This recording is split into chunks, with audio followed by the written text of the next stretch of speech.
Good evening, I'm Sam Gold. With me tonight is injured worker Mike DiRubio of Morgan Hill. Morgan Hill. Good evening, Mike. How you Hi, doing? Sam. Nice to be here. What did you do for a living before you got injured? I was a union carpenter. I was out of the 262 local in San Jose, and I worked for a company called Mission Bell Manufacturing. And it was a job that I absolutely loved doing and was very good at. I was surrounded by a lot of good people there. What kind of products did Mission Bell make?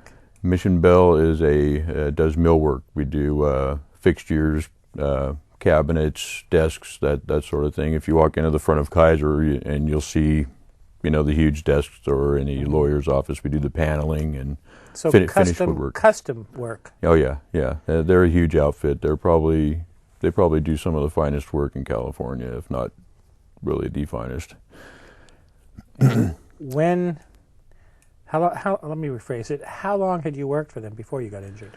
I had worked for them probably 6 months. I started with them in August of 2004, and it was January of 2005 when I got injured. So I was working at a place, the Hyatt in Palo Alto, which was a new retirement community, and we were hanging all the crown molding and door casing, that sort of thing. So you worked in the field? I worked mostly? in the field. Okay. All the time. I worked in the field. So you didn't work in the shop where you fabricated the stuff? No, I didn't work in the shop. Mission Bell has a huge, probably 100,000 square feet of shop space, and we had a huge crew out at the Hyatt. I had been a carpenter for several years before I went to work for Mission Bell, and in fact had just joined the union, and was making very good money and benefits and retirement and all this sort of thing, and it was a great experience. I absolutely loved working with the guys that I was working with, and we were all very good at what we did. Why don't you tell me, how did you get injured? What was the epiphany that changed your life? Well, there were actually two separate incidents. One, on a day I was hanging crown molding, and we had allowed other companies to use some of our equipment. Well, when they brought it back into the room, it was a Perry scaffold, which is a scaffold on wheels.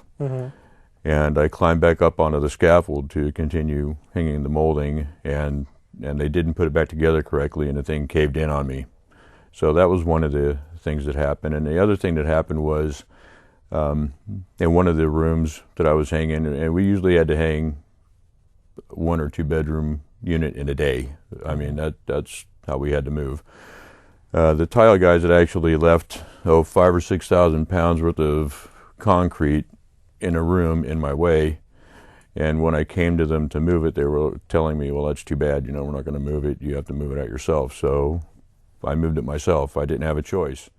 If you don't produce and you don't get these rooms done in time, well, you're out on your butt looking for work again. So, I'd like to think that I was one of the better guys in the crew, and my foreman would probably attest to that. I absolutely loved working, and, it's like an art. You like to go back and take pictures of something that you did, and I was very proud of the work that I did. So you said that this rolling scaffold collapsed. Did you fall off of it, or did it collapse on you? Yeah, as I climbed up onto the platform, I stuck my leg onto the top of the platform, and the platform caved in like this, and down I went onto the ground, and I was down for 4 or 5 minutes before somebody walked by and saw me. How far did you fall?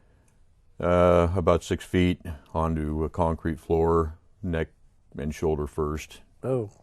And there was a huge bruise on the inside of my leg and on my shoulder, and at that point I never imagined that it was going to lead to anything. In fact, for the rest of the day I continued to work.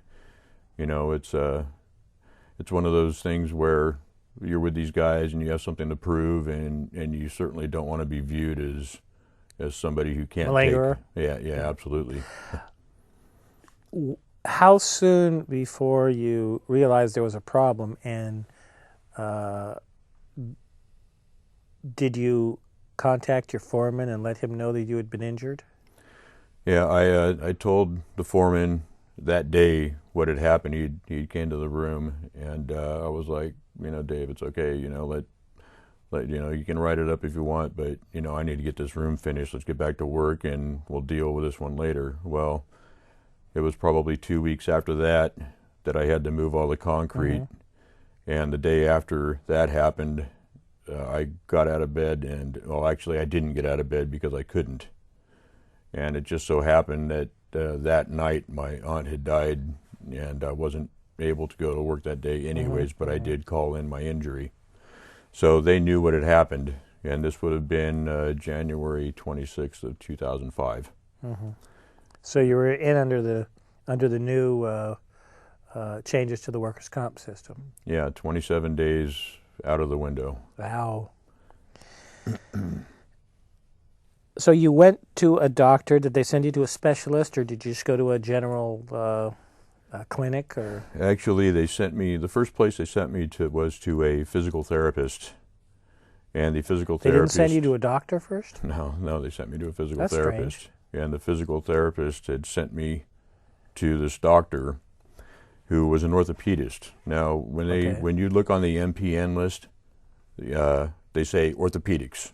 Right. It doesn't say spine specialist, elbow specialist, knee specialist. It doesn't say any of that. It says orthopedics. A lot of orthopedists specialize. This particular doctor was an elbow doctor, or elbow and arm, and when I went into this guy, he had told me that, I give you 6 weeks, and if you're not better in 6 weeks, I'm going to determine that your situation is permanent and stationary. At that point, I was determined to figure out what it was that I could do. And so I started looking on the list of doctors, and I started reading a little bit about the law. And the law indicated that I had the right to choose a different doctor. Now, this doctor had made me continue going to physical therapy at Kaiser. It was a Kaiser occupational therapy. Was the physical therapy helping? I had a physical therapist that sat there and told me, okay, lay on the pad, now stretch. And this guy would sit here and read the paper like this and tell me, okay, now do this other stretch. Okay, yeah, that's good. Continue doing this. He never really laid a hand on me. I did start receiving electrical stimulation with a TENS unit, and they iced me every once in a while. But other than that, he never laid a hand on me. Did the TENS unit help you any? No, it didn't help me. And, I heard William Morris talking about chronic, the time that it takes for it to become a chronic injury. Well, after a few months, I started to think, this thing's getting bad. And one of the things that made me think about it also was the fact that I talked to my state fund caseworker who claims examiner. Claims examiner, that told me that if I didn't accept modified duty at work, that they could deny my claim. So, I went ahead and I started accepting this work. I was taking Vicodin probably 8 or 9 a day just to get through the day at the office. And, initially I thought Mission Bell's being pretty good to me. They're allowing me to work modified duty and still paying me for a little while. Were they paying you total temporary disability, or as we call it, TTD? They began paying me TTD in July of 2005. Now, between January and July, when they were making me perform modified duty, I was earning my paycheck hourly. Okay. And what I found out later to be the case was after 104 weeks from the time you file your claim, not the time that you stop actually working, but from the time that you file your claim. The clock starts ticking when you file that DWC-1. Yeah, that's correct. They cut you off. And this was actually I was on before, and I'd mentioned December 5th of 2006, I had finally gotten my surgery. This after a whole series of spinal injections and so on, and I'd finally got my surgery 7 weeks after which What did they have to do? I'd actually had 2 surgeries, and the one that State Fund was interested in was the one from L5-S1 in my lower back. In June of 2006, I had 4 levels of fusion in my cervical spine. Okay, upper neck? Yeah, upper neck. Okay. And, if you look at my back, I kind of resemble Frankenstein at this point. A couple back surgeries later, and State Fund wanted to hear nothing about the cervical spine injury. Yeah, they figured that since I didn't claim it immediately, that it wasn't a part of my injury. And what I'm hearing is, when I come to my mandatory settlement conference, this is not going to be a part of my permanent disability. So, if you injure your knee, they look at your entire knee as one structure, and they determine your amount of disability based on the injury to the entire structure. It's not so with the spine. What has been the reaction of the company? Have they supported you following the injury? Have they been concerned about your well-being? Have they tried to help wherever they could to help you get back to a plateau where you could go back to work and be productive? Actually, I've actually kept in contact with the Human Resources Department, and just as a personal relationship basis. But today, actually, I stopped into the company and I was talking to the CFO, and I told him, on the 22nd, I'm having a mandatory settlement conference that's going to talk about my temporary disability payments and why they cut them off, and am I entitled to them? And I asked him, can I expect to have your support? Will you talk to State Fund about this, and tell them I'm about to lose my home? And he said, no. He said, our position is that we're trying to close you out. We're not interested in whatever your situation is, but we want you off of our, we want you away from what we're doing. In other words, Don't you find that kind of insensitive? I find that incredibly insensitive. This is a company that, I only put in, total time I put in almost a year with them. I developed relationships there. Actually, one of the owners attends my church. Well, that's got to be uncomfortable. Yeah, it became uncomfortable, and I've sent these people emails and letters, and I've phoned them, and they will not return my calls. I know that a couple of these people have families. Well, I have a family. I have a 4 and a 12-year-old daughter and my wife, and we're all facing the loss of our home, the loss of our credit, all kinds of things that are a direct result of the insurance companies and Senate Bill 899 that restrict what we can expect to get as an injured worker. What percentage of your wage were you getting in TTD? I was getting 60%. About 60%. Well, not bad, but it's not the same as getting the amount that a union carpenter does. And you didn't get any of the bennies either. No. And sometimes those are really important. Yeah. Like health insurance. And you know what? And I got to give it up to my union.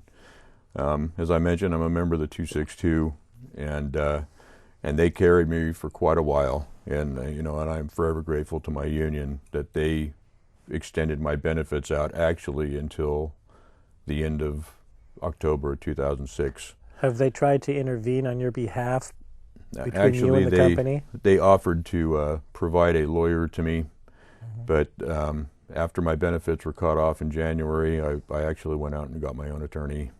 So, my attorney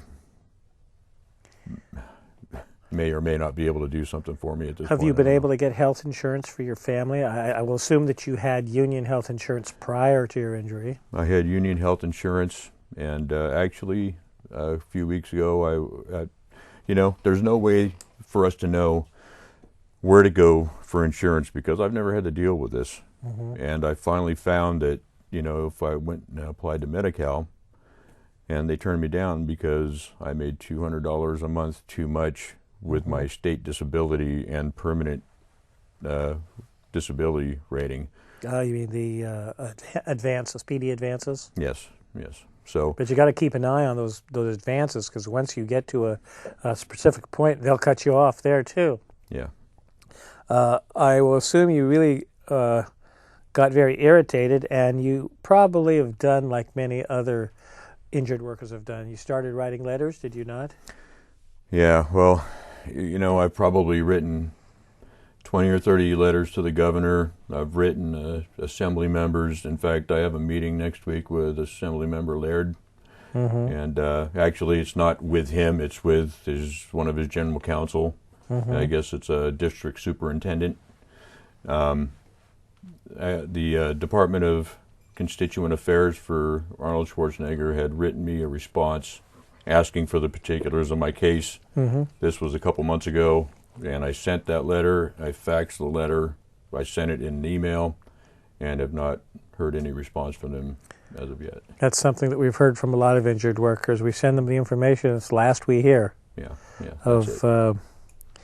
And how is this whole situation now? You mentioned you had 2 daughters. How has this affected your marriage and your relationship with your family? Well, I know that's a heavy question to ask. Yeah. And in this country, the main cause of divorce is money. I mean, people having money issues. And,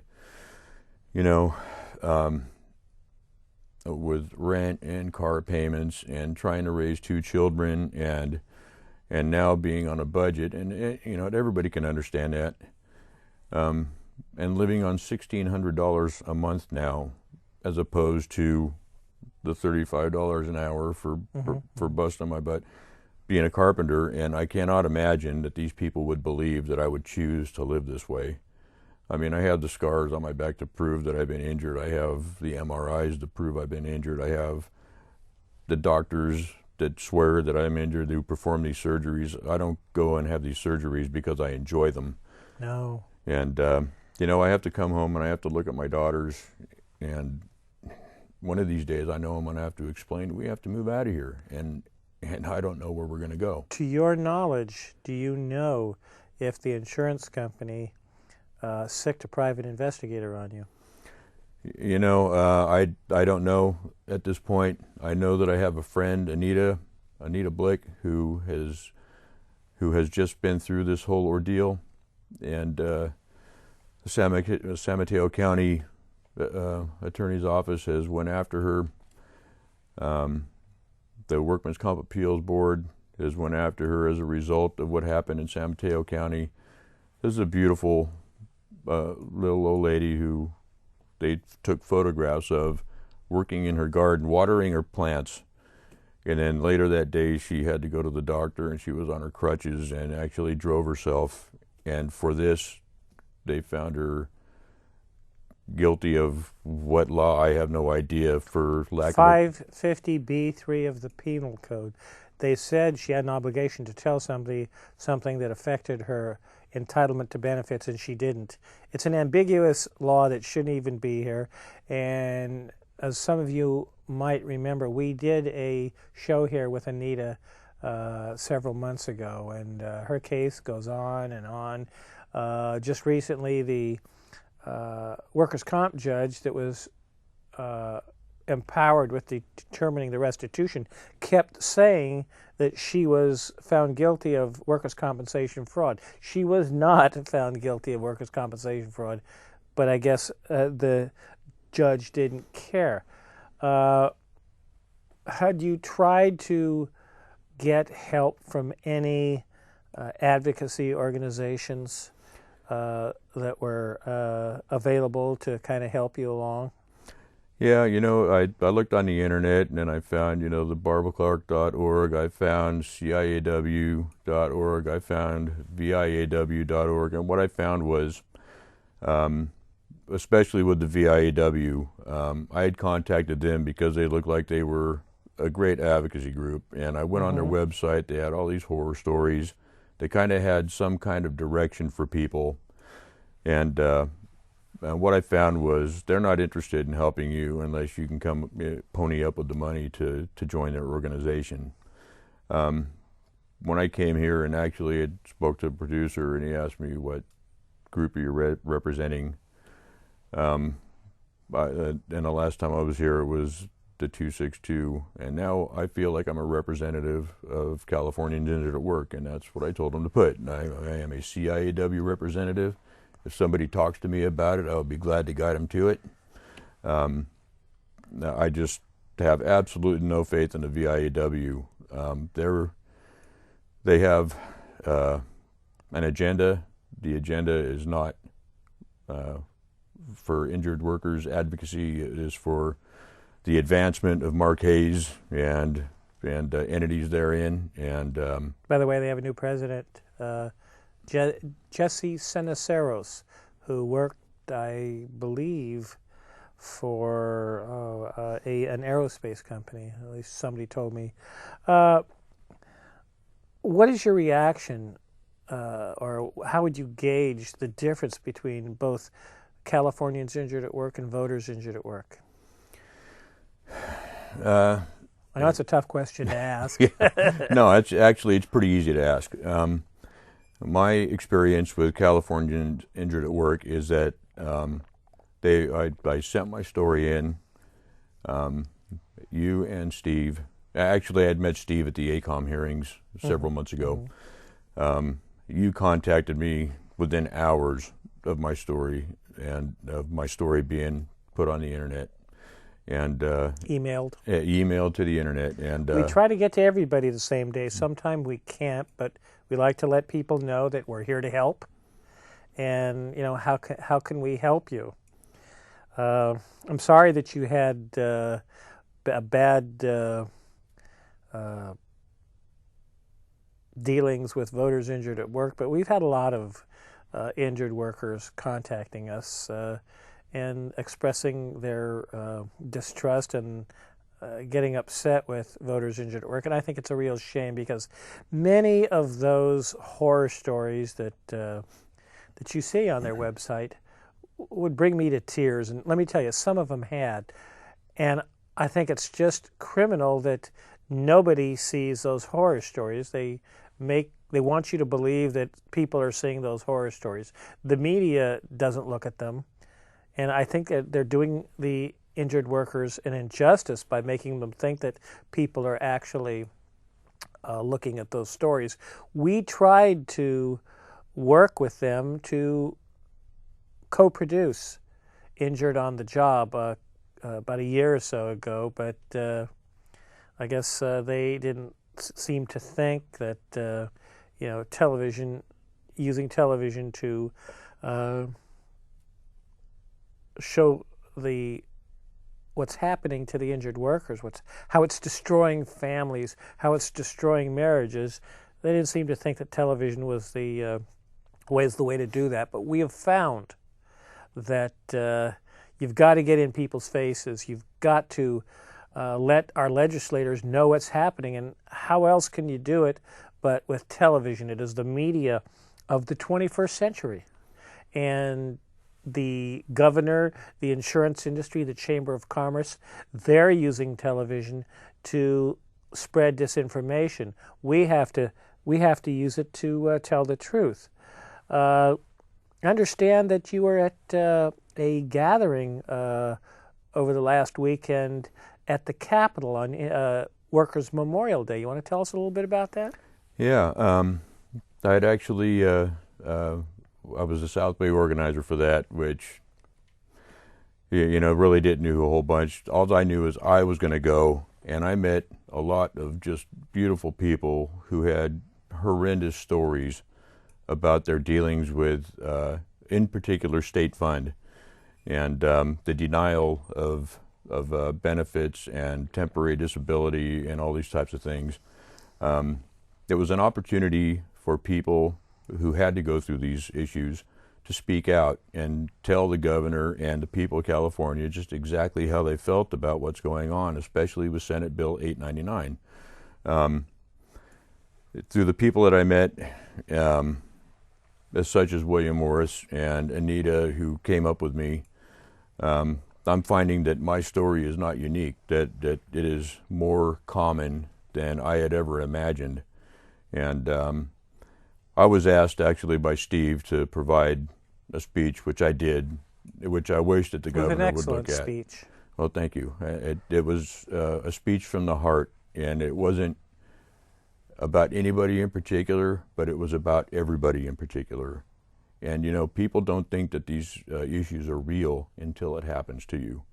And with advocacy groups such as the CIAW, who really go to bat for people and really care about people and make these phone calls and put these things on, you know, until I spend my last dime, I will be a part of this. And did you find that website, ciaw.org, to be a good information resource? I found it to be an outstanding resource. As soon as I got on it and sent in my story through the internet, and I started going through all the fields and the icons, and I started learning about some of the things that I could do and what I could expect through the Workmen's Comp Appeals Board, how I could have a voice, how I could be heard, how I can show other people how to be heard.